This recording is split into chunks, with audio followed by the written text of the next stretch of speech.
नमस्कार दोस्तों, स्वागत है आपका मेरी एक और नई कहानी में। विभा अपने पति प्रवीण को ब्रेकफास्ट सर्व करते हुए बोली, सुनो, मुझे कुछ पैसे चाहिए, पीहू की किताबें लेनी हैं।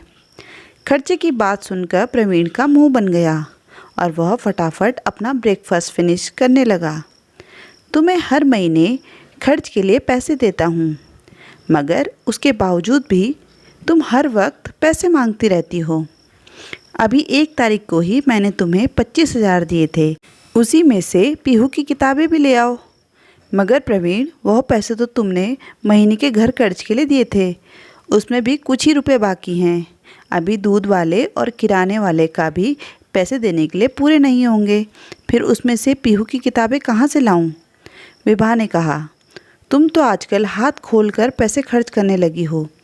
ज़रा कमाने जाओगी तब मालूम पड़ेगा कि पैसे कमाने के लिए कितनी मेहनत करनी पड़ती है। तुम्हारा क्या, तुम तो कुछ भी काम हो पैसे मांग लेती हो। जब तुम्हें महीने के खर्चे के लिए पैसे दिए थे तो उसमें से दूध वाले और किराने का हिसाब क्यों नहीं होगा? प्रवीण ने सवाल किया। प्रवीण की बातें विभा को चुभ गई। तुम तो ऐसे कह रहे हो जैसे मैं तुम्हारे पैसे बचाकर अपने मायके भेज देती हूँ। तुम्हारे घर परिवार के खर्चे के पूरे ही नहीं होते तो मैं क्या करूं? इस महीने पापा जी की तबीयत ठीक नहीं थी, तभी उसी घर के खर्चे के पैसे से मैंने तुम्हें दवाई और जांच कराने के लिए 5,000 दिए थे। यह तो सिर्फ इस महीने की बात है। आजकल हर महीने तुम्हारे पास एक्स्ट्रा खर्च की लिस्ट तैयार रहती है। यह तो समझो किसी की कमाई ही 25,000 महीना होगी, तो यदि वह लोग भी तुम्हारी तरह खर्च करने लगे तो बचत के लिए कुछ नहीं बचेगा। पहले भी तो तू 25,000 में से खर्च करने के बाद बचा लेती थी, मगर अब तुम्हें रुपए ही पूरे नहीं पड़ते। कहते हुए प्रवीण विभा को समझाने लगा। विभा के पास प्रवीण की इस बात का जवाब भली भांति था। वह प्रवीण को समझाना चाहती थी कि घर में पहले 3 लोग थे, वो, प्रवीण और पीहू। मगर पिछले साल भर से सास ससुर भी यहीं शहर आए हुए हैं। उनकी दवाइयाँ और दूसरे खर्चे भी तो हैं। बेटी भी बड़ी हो गई है, पिछले 2 साल से स्कूल नहीं जाना था तो आने जाने का खर्चा और दूसरी एक्टिविटी का खर्चा बच रहा था, मगर अब सब कुछ करना पड़ रहा है। सामने ही सास ससुर बैठे थे, उनके सामने वह कुछ भी नहीं बोल पाई और उनकी ओर देखने लगी। उसकी सास विभा का चेहरा देखकर समझ गई। उसने आंखों से विभा को शांत रहने का इशारा किया, फिर अपने बेटे की ओर देखकर बोली, बेटा विभा, तेरी अर्धांगिनी है, यानी कि तेरा आधा अंग। तुम दोनों की जिम्मेदारियां साझी हैं। यदि तुम घर परिवार के लिए पैसे कमाते हो तो विभा उन पैसों का सदुपयोग कर घर को भलीभांति संचालित करती है। तुम इस तरह पैसों के लिए उसे समझाइश क्यों दे रहे हो? क्योंकि गृहिणी का तो पहला काम बचत करना होता है, और पिछले 1 साल से जब से यहाँ आई हूँ विभा को कभी फिजूल करते नहीं देखा। माँ की बात सुनकर प्रवीण को गुस्सा और तेज हो गया। माँ, आप फिजूल खर्ची की बात करती हो? यह तो अपने हिसाब किताब में इतनी लापरवाह है कि आजकल यदि इससे पूछूंगा कि 25,000 का हिसाब दो तो इसके पास कोई हिसाब नहीं होगा। 10 बार कह रहा हूँ कि जो भी खर्चा करो एक डायरी में लिख कर चलो, ताकि हिसाब मिलाने में आसानी रहे। हिसाब देखकर फिजूल खर्ची भी नहीं हो सकती। प्रवीण की बातें सुनकर माँ को समझ में आ गया था कि इसे समझाना बेकार है। वह भी प्रवीण की भाषा बोलने लगी। विभा, मेरा बेटा सही कह रहा है, तुम्हारे पास तो कोई हिसाब किताब ही नहीं रहता। वह बात अलग है कि पिछले 1 सालों से हम लोग यहाँ हैं तो हमारी दवाइयाँ, फल और दूसरे खर्चे बढ़ गए हैं। बच्चे भी बड़े हो गए हैं, उनकी स्कूल की एक्टिविटी और क्लासेस सब में पैसे लगते हैं, मगर फिर भी तुम्हें खर्चा देखकर करना चाहिए।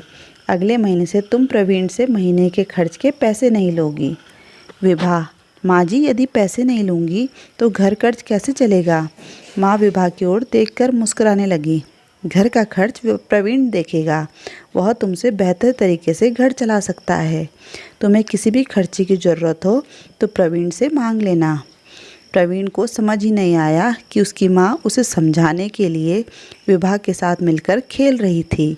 प्रवीण, अभी तो तुम ये 10,000 का महीने का घर चलाओ और अगले महीने देखना मैं कैसे पूरे 25,000 में अच्छी तरह घर चला लेता हूँ।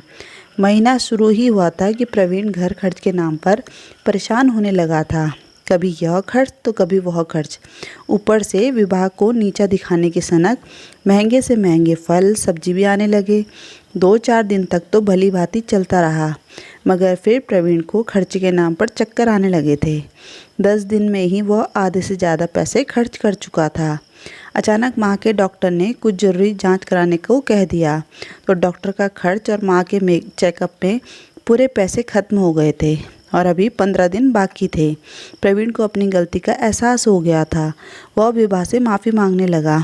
सॉरी विभा, मैं तुम्हें गलत समझ रहा था, मगर तुम तो भली भांति घर चला लेती हो, एक्स्ट्रा पैसे कभी कभार ही मांगती हो, मगर मुझे देखो लगभग 30,000 खत्म कर चुका हूँ और अभी 15 दिन के खर्चे बाकी हैं। तुम सही कह रही थी, 25,000 में घर चलाना मुश्किल हो रहा होगा। माँ, जो दोनों की बातें सुन रही थी, मुस्कुराकर सामने आई और बोली, अब आया ऊँट पहाड़ के नीचे। तुम्हें पता चला ना हम औरतों के लिए घर चलाना कितना मुश्किल होता है।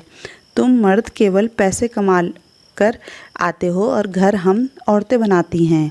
माँ की बात सुनकर प्रवीण शर्मिंदा हो गया और बोला, जिसका काम उसी को साझे। आज के बाद मैं कभी तुम्हारे घर खर्च के मामले में इंटरफेयर नहीं करूँगा। माँ, इंटरफेयर तो नहीं करोगे, मगर यदि एक्स्ट्रा खर्च होगा तो उसका क्या? प्रवीण, माँ, आप एक्स्ट्रा खर्च की बात कर रही हो? मैं तो विभा को गिने में पैसे देने के बजाय अपना ATM कार्ड ही दे रहा हूँ। मुझे पता है वह उसका दुरुपयोग नहीं करेगी। माँ विभा की ओर देखने लगी, मगर फिर हिसाब किताब का क्या? मेरी बहू तो हिसाब किताब की कच्ची है। माँ, और कितना शर्मिंदा करोगी? मुझे घर खर्च का हिसाब नहीं चाहिए। प्रवीण की बात सुनकर विभा के चेहरे पर मुस्कुराहट आ गई। वह अपने सास के गले लगकर बोली, थैंक यू माँ। दोस्तों, आज की कहानी के बारे में आपके क्या विचार हैं, हमें कमेंट में ज़रूर बताइएगा। कहानी पूरी सुनने के लिए धन्यवाद।